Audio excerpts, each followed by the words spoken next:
Right, welcome to Tito the Troddler, and we're out on another ale trail, and today we've come to the sunny city of Sheffield. So we're going to see what Sheffield's got to offer. I think there's going to be some good pubs here, so we're really looking forward to it. It's my early birthday treat, so without any further ado, here's the first pub, and this is the Sheffield Tap. And the Sheffield Tap used to be the first class refreshment and dining room. It was constructed back in 1904 by the architect Charles Trubshaw, who was involved in the original train extension. But over the years it became neglected and fell into a state of disrepair. But thankfully, in 2009, following years of neglect, the pub was restored by Pivovar with the assistance of the Railway Heritage Trust. And this hard work was recognised by CAMRA, the Campaign for Real Ale, and they'd obviously noted that they'd kept a lot of the original features, including Milton tiling, terrazzo flooring and ornate fittings. And I think also they're now brewing on, I think you can see that window, looks like there's a bit of a brewing keg. So the Tapped Brewery Company also operates off this site. So yeah, a really good effort in bringing it back to life. So let's go and see what the Sheffield Tap has got to offer.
Right, so Sheffield Tap were really good. So we're now at the next one. This next one, it reminds me a little bit of the Wellington in Manchester, the old Wellington.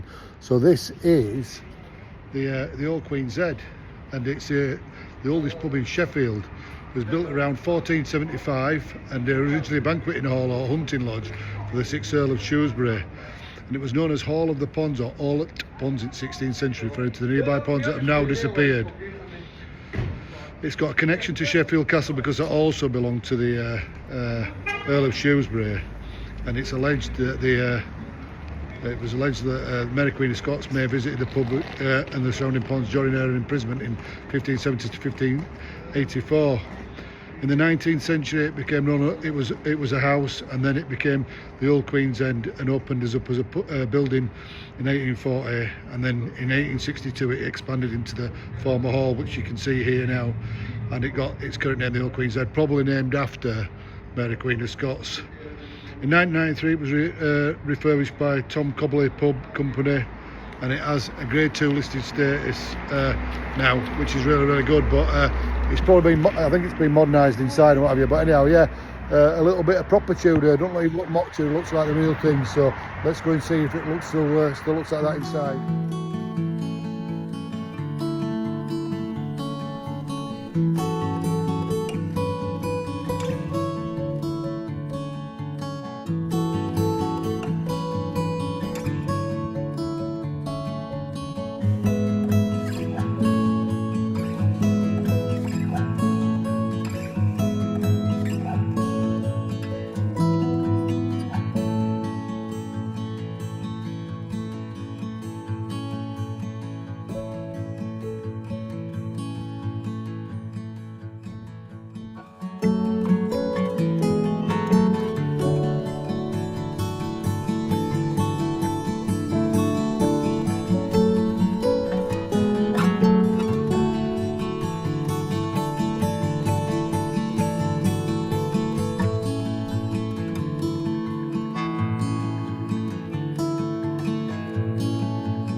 Right, so I had to change his route a little bit because one of the pubs we're going to go to next is closer. We're going to do two that are farthest afield, I suppose, and then get another taxi to the one that we're originally going to go to, and then we'll work his way back in, get another taxi back in the city centre and finish rest off. So all good stuff. So the next one that we've got up is the Gardener's Rest.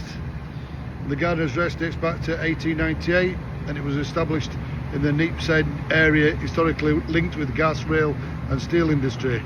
And the pub operates as a free house under the previous owners Eddie and Pat Manelli, getting a strong reputation for ales, ale and music. In 2007 the pub was significantly impacted by widespread floods, and Eddie Manelli in 2006 decided to retire, and owners sell the building to a group of regulars. So in 2017 the Gardener's Rest became a community society pub, which is just wonderful. I love that. So yeah, they got 382 investors and raised over £237,000 to buy it, with the support of the Plunkett Foundation, who I know quite well, because they helped us try and save the crossroads in. It became a community hub. So I'm really glad that I've come to this, because community hub pub has been a lot to me. I think it's great. I really do. So let's go inside and see the Gardener's Rest.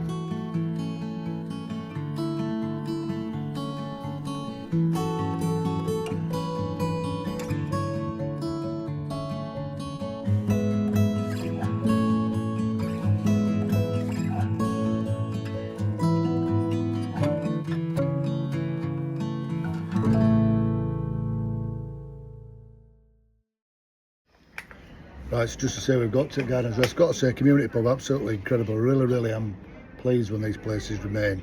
So really nice, and also we've got a beautiful outside area.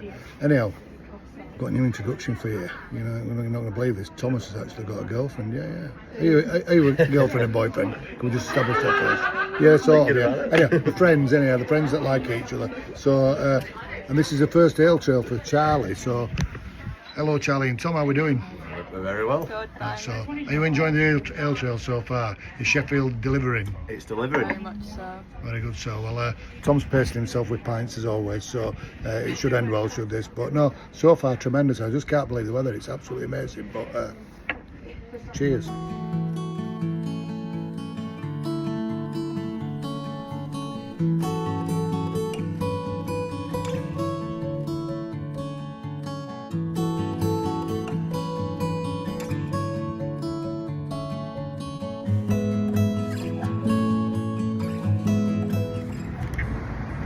Right, really love the Gardener's Rest. Fantastic community pub, doing an absolutely wonderful job.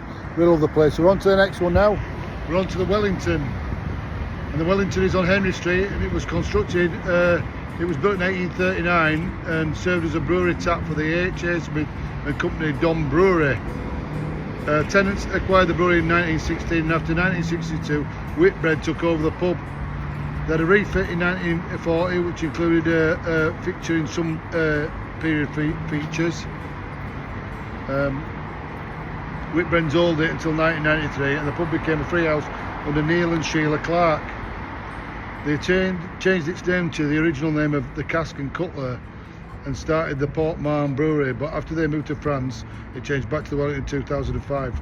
The pub later joined the local Sheffield Inns chain under the ownership of James Burkett, and in 2017 the Wellington was listed in the CAMRA National Inventory of Pub Interiors for the preserved regional importance. So I'm hoping that it's pretty nice inside, but yeah, let's see what the Wellington's got to offer.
Right, we're fair going at a lick here now. Yeah, Wellington, fantastic pub. Really, really loved it. Very, very unspoilt. So yeah, Wellington. And the next one we're on to is the Fat Cat. And the only thing I can say to you is it certainly looks traditional. So we'll just spin you around. So the Fat Cat was built by the Keelam Tavern in 1850 on Alma Street, and it was called the Alma, and provided accommodation and leisure for industrial workers. William Stones Limited, the local brewer, took over the pub in 1912, and then in 1981 David Wickett and Bruce Bentley bought the pub at auction. The pub reopens as a Fat Cat, a ground-breaking independent real ale pub, marking a significant shift from the dominance of large breweries. So obviously offers loads of beer, traditional unadulterated real ales to keep the city pub scene going. Derek Dooley, the Sheffield legend, pulled the first pint on the opening day, and it's detailed. It's got 19th century features and Grade 2 listed, and according to Historic England, listed in 2000. Its interior features include design elements such as an inscribed mosaic floor and that reads Cannon Ales. David Wickett established the Killam Island Brewery behind the Fat Cat, and the brewery became a significant producer of high quality real ales and champion beer of Britain winner in 2004 for its Pale Rider. The brewery moved away, but yeah, so it sounds like an incredibly authentic pub does this, so I'm really looking forward to going inside, giving it a go. Let's go inside and see what the Fat Cat has to offer.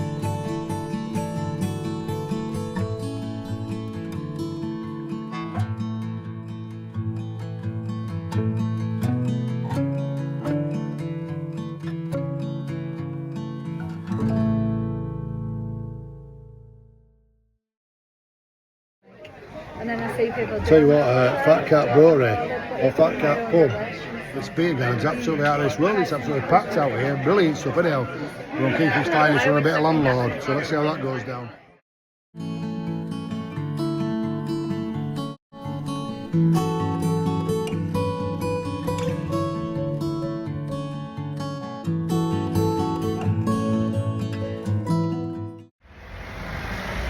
Right, we're about halfway through now, so we've come out of the town now, so we're going to do this one and go straight back in, but it won't open till 2 o'clock, so we've had to wait its turn, but yeah, I'll just spin you around. So this is the White Lion, and it's on London Road in Healy in Sheffield. Grade 2 listed building, 1999, as you can see from the sign, established in 1781.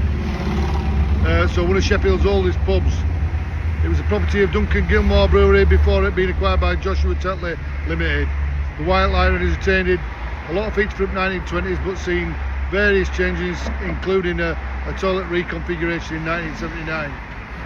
Pub was designated an asset of community value in 2016, but that lapsed in 2021.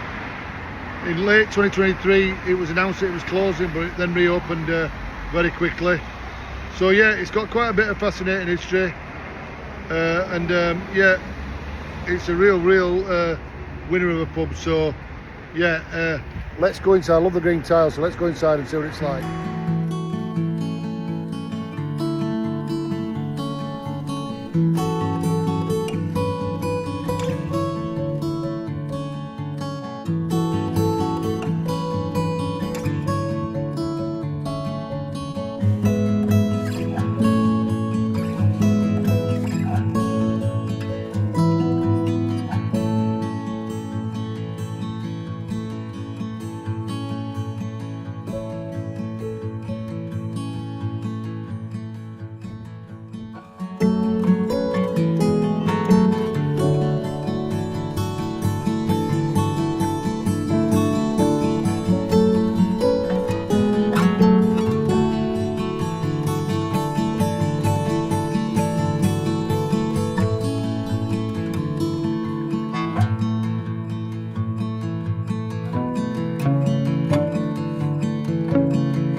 Here we are, so we're at the Bath Hotel. I've got to say, this ale trail around Sheffield has been absolutely out of this world. I've absolutely just come past Bramhall Lane. But yeah, really, really great. So I think we've got 4 left to do. So we're going to try and get around these, and then we're going to try and probably go for something to eat, however. So I'll spin you around. So this is the Victoria Hotel, the Bath Hotel on Victoria Street. You see alcohol's kicking in. And it used to be a grocer's shop up until 1868, but also operated as a beer house. It was purchased by Incoop around the time of the First World War. In 1931 it was remodeled. Incoop extensively refaced the ground floor and refit the interior, incorporating the neighbouring house. Cameron recognised this pub and also were involved in it. Got listed in 1999 and Cameron awarded it the National Pub Conservation Award of 2003. So that means it should be pretty good inside. So yeah, a heritage pub, and it sounds like it's been pretty untouched since 1931, so I'm really looking forward to this. I will say this, the quality of the selections for this trip have been brilliant. They're all really, really authentic pubs. They've really got a bit of history attached to them. You know, quite a lot of these pubs nowadays, the outside looks all right, but the inside isn't very in keeping with the time or the heritage. These they've been absolutely brilliant. Lovely stained glass windows, lovely decor, everything. So yeah, Sheffield so far, absolute winner.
Right, moving on now, we're outside Fagan's, and Fagan's has got a really lovely mural by, I think it's McKee is the guy that called it, who did that in Sheffield. I think he's a Sheffield artist. So yeah, so Fagan's, the pub was the oldest licensed premises in Sheffield city centre, currently largely unchanged since 1953.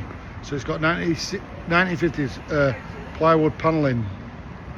The pub has a long history and a brewing company, so Rawson's, Gilmore's, Tetley's, Ally Brewers and Push Taverns have already all owned him, but the pub is named after Joe Fagan, the ex-bomber commander who served as landlord from 1947 to 1985, holding the record for longest serving Tetley's licence. Tom and Barbara Bolden took over the pub in 1985 and significantly built its reputation for live music and traditional pub after 37 years.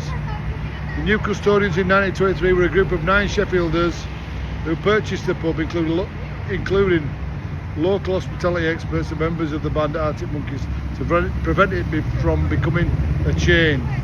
So it has music, folk music, art, and it's a cultural hub. So brilliant, well done to all of them, including the Arctic Monkeys. So Fagan's pub, let's go inside and have a look. I think there's a pint of Guinness in order.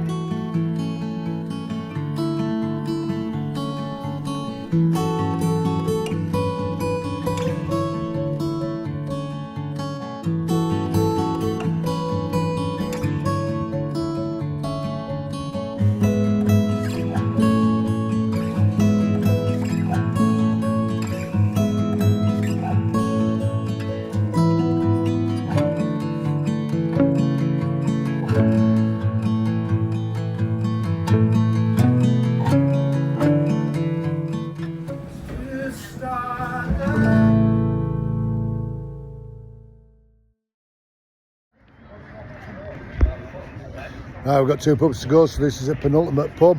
This is a Grapes Inn, and the Grapes Inn right here was founded in 1821 on Trippett Lane, and it's important for the local community for over 2 centuries. It's got Irish heritage and it's also got a community heritage. They've been playing folk music 70s and 80s and all sorts, but the most important thing it's probably remembered for is it's the very first pub that the Arctic Monkeys played a gig at. Now, I'm not the biggest fan of the Arctic Monkeys, but obviously from a Sheffield point of view, they're quite important. So, as I said, it's been a community hub. It's played all sorts, jazz, American, metal, electronic, you name it, it's done it. The pub features original architecture, including carved grapes in stone over the door, stained glass window panels, and the name Grapes on the dado Victorian tiles.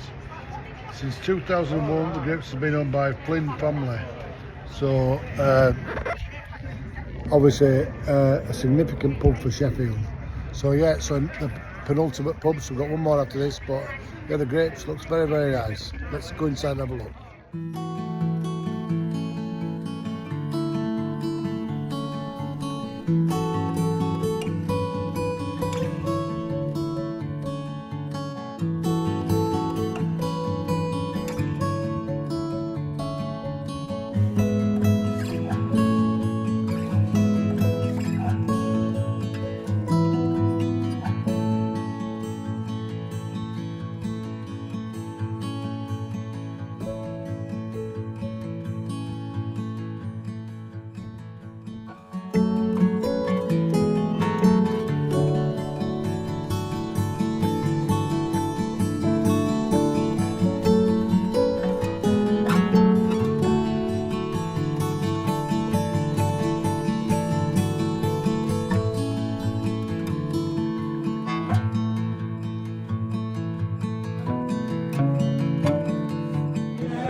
Okay, so we're at the last pub now. We're at the Dog and Partridge. The Dog and Partridge has been recorded. They've been on this site since 1797. The building itself is old. The pub contains many historical features, including the Stug, which I'm looking forward to seeing. And camera have recognised it for its real ale, which is also good, and its interior. The Irish Pub Identity have also recognised it in 2013. And obviously there's a lot of preservation since 1974, which is, there was a little bit of a conversion of the toilets in 74, but other than that it's been pretty straightforward. So this must mean that it's a fabulous pub inside. There's a very Irish feel to these last 2 pubs, but it's been wonderful. And they've just been playing folk music in the Grapes, and it's just been absolutely brilliant. So, you know, this is the last pub for Sheffield, and I've got to say, of all the hotels that I've done, this is right up there. It's been absolutely magnificent. So if you get an opportunity, come to Sheffield and go and see these old pubs, because they're absolutely brilliant. But until next time, thank you for watching, and big thumbs up here and all subscribing, all that malarkey. But yeah, thank you so much, and we'll catch you next time. Cheers.